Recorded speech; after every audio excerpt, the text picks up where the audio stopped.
ఉండి నియోజకవర్గ ప్రజలకు నమస్కారం.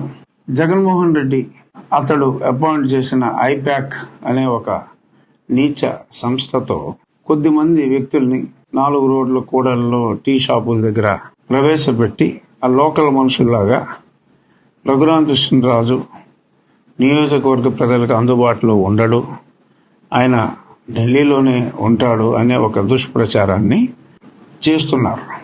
ఇక్కడ చెప్పాల్సింది ఏంటంటే, ఈ పనికిమాలిన జగన్మోహన్ రెడ్డి అనే వ్యక్తి నా మీద రాజద్రోహం కేసుతో పాటు ఇంకొక 13 కేసులు ఉండి నియోజకవర్గంలో వివిధ చోట్ల బనాయించి నన్ను రాకుండా అరెస్ట్ చేయాలి అని చెప్పి 153A ఏదో మతాల మధ్యన చిచ్చని, ఇంకా ప్రభుత్వాన్ని కూల్చే కుట్రని రకరకాల కేసులు పెట్టి నన్ను దిగ్బంధనం చేశాడు.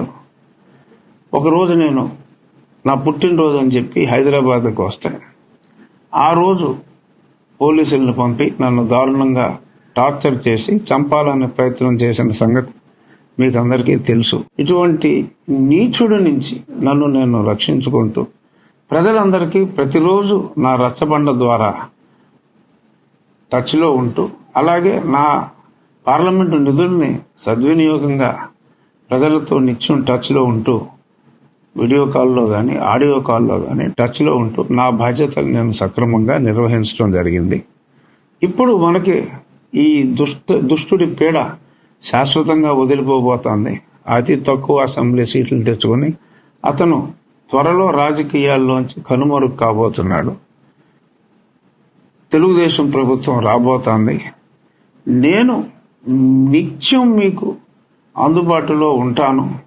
ఆ పనికిమాలిన వ్యక్తి ప్రోపగాండాన్ని పట్టించుకోవద్దని చెప్పి మరొక్కసారి ఉండి నియోజకవర్గ ప్రజలందరికీ నేను నివేదిస్తున్నాను. జగన్మోహన్ రెడ్డి మాయ మాటలు నమ్మకండి. నిత్యం మీకు నేను అందుబాటులో ఉంటాను. నా స్వగ్రామం ఐబీఎంవరం, నా నివాసం పెదమేరం, ఎల్లప్పుడూ కూడా నేను మీకు అందుబాటులోనే ఉంటానని చెప్పి మరొకసారి తెలియజేస్తూ నమస్కారం.